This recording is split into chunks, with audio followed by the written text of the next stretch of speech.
of different types of management duties or managers. So have you heard of the word in the hotel? In a hotel, you'll have a front office manager, you'll have a restaurant manager, you'll have a financial manager, we'll have a general manager, we'll have a duty manager. I was also working in the hotel, and I was to the assistant food and beverage manager. And where was I? I was in the department called room service. So I was a assistant room service manager. Now, what is this? In a hotel, the different managers. Why? Because we have divided each section into subsections. That means, I'll give you one good example here. Who knows what is pizza? Okay, yes, we all know what pizza. We love pizza, isn't it? Now, your pizza is what size? This. Well, it can be three sizes, bigger sizes. I have seen a pizza this big. Yes, once I think I was in US, and it was a huge pizza, huge. And they used to sell pizza by slices. One slice was so huge and thin, but anyways, there were slices. So anyways, coming back to the point. Now, in a hotel, you have, like let's say hotel is a full pizza.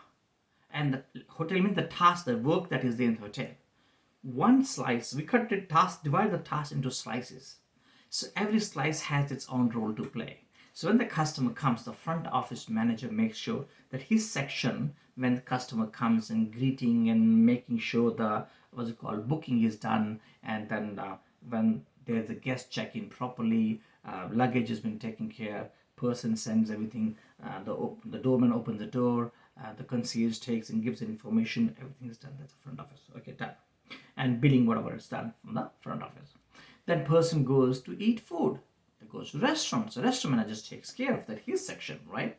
And then room service, like me, I will take care of the person who doesn't want to go to restaurant, wants to eat food from the bedroom, and gives me a call. Hey, I want da da da. So I'll take care of my team, and so on. Financial manager will look at the finances of the hotels. If the hotels are being charging the right room rate, and are we going in profit or loss, what is expense, what is income of the hotel.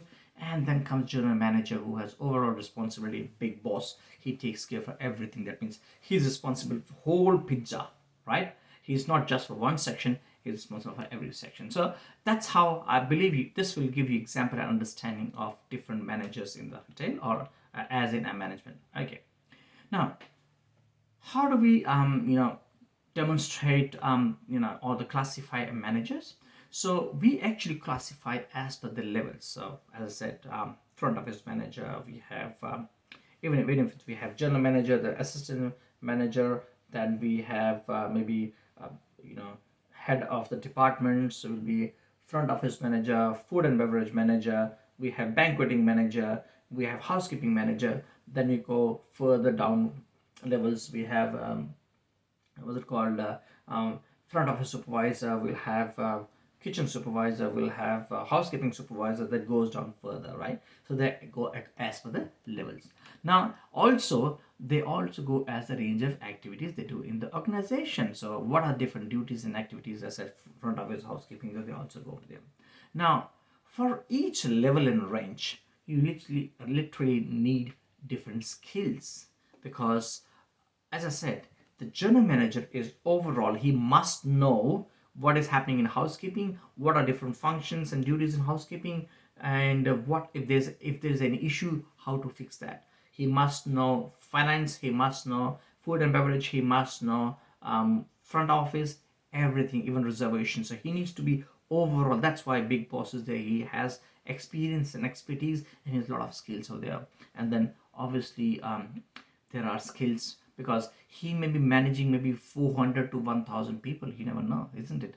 And a friend of mine, he is actually he is called the culinary manager, I believe, director culinary at Hyatt in Sydney. So he has 1000 room hotel, and he is a manager of food and beverage department of the hotel.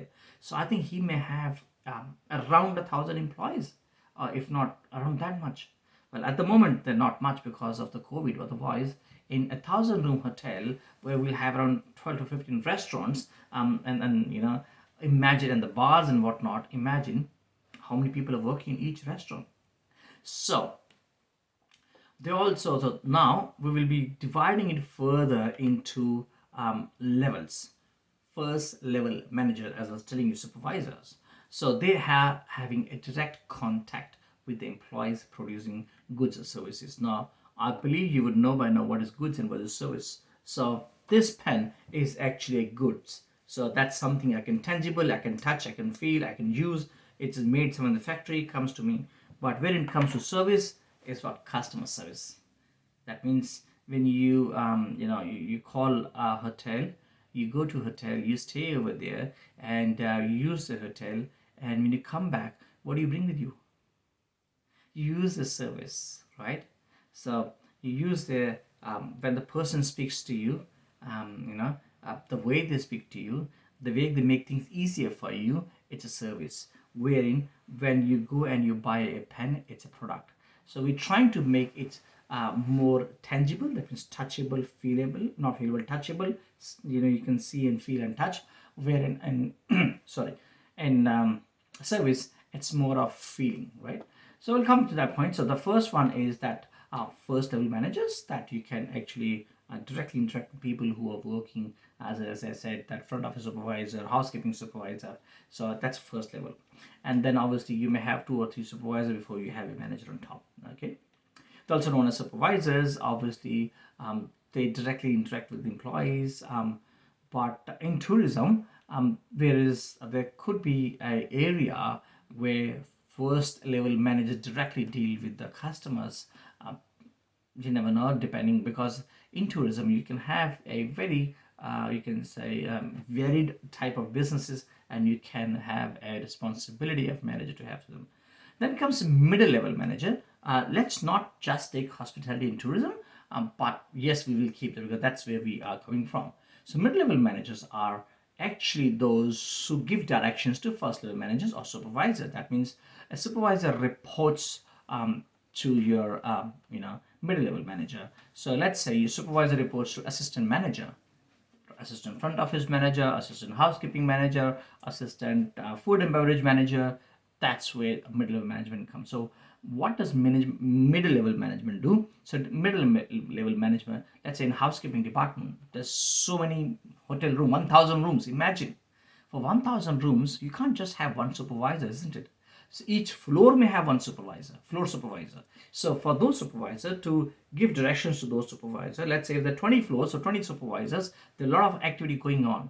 So we may divide that accordingly. So these are the middle level managers who liaise and take actions and directions from your top level management and get it implemented through middle level managers.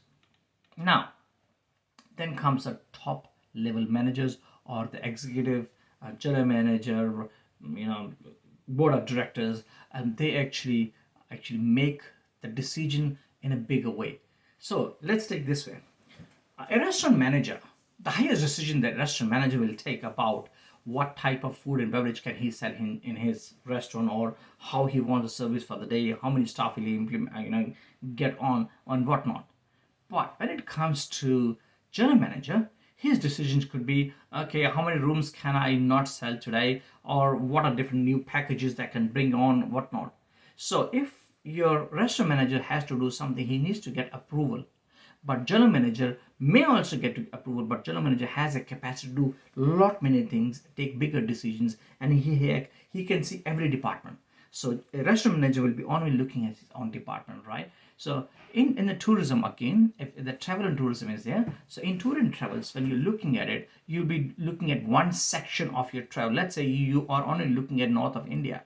So I'm in the department, I'm looking North India. In North India also, there are many states. So you might be having a person who is looking for Jammu Kashmir, one is looking for Himachal, one is looking for, let's say, Punjab or whatnot, right? And then you are the one who are dealing with different people because they have different, sections in. And then what if it's a bigger organization like Cox and Kings, isn't it? Big organization. So how many people around the world working for them? Okay. So Sita Travels, SOTC. So what's happening? Bigger organizations. So that means they have to break it down. Again, we have to break pizza into small slices so it's easier, so that everyone knows what the responsibility and duties are. So the manager who's managing pizza will have to have a bigger decision making power, isn't it? And they can obviously take more decision, look at more broader way, and obviously direct or lead the organization as per the required goals. Okay. As I was saying, so also managers are I was talking about example of your general manager. They look at scope of or a range of organization activity they perform, such as functional managers. What are they saying? So they perform in the organization. That means what operations they do. Are they marketing managers? Are they finance managers? So marketing manager is going to what function they do? They do marketing. Finance manager do they take care of the finance. Even we have what's it called banqueting manager. They looks at banqueting. We have what's it called your reservations manager. They look at reservations only. Okay. Now, what activities they are engaged in. Then comes general manager. As I was telling you, he is accountable for everything that happens in that particular particular hotel or the unit or group of hotels. I still remember when I was in your age of, well, I shouldn't say though, when I was doing this course, I did my internship in Ashoka Group of Hotels. And that time I had an opportunity to meet group general manager who was general manager for hotels in Delhi. So he was not only manager for the Ashok, but the Ashok Hotel, but he was general manager for 4 different hotels that he had under his supervision. Now, what happens is that a lot of functions a general management organization they do, they vary from the size of hotels and activities in an organization. I was just telling you that he was group general manager of 4 different hotels. So all in all, what we understood today that management is actually a skill that can be attained, right? And it is easier to attain those skills while studying out. And it is not that it's only by birth and you can have. No, it is any other skill. Like a swimming is skill, management is skill. It is divided into levels, and every level is there to make sure that we all as a team work together to achieve the organization goals and objectives. For today, I'll leave you now here, and I'll see you in the next session, and we shall go further. Thank you so much for attending the session. Have a good day.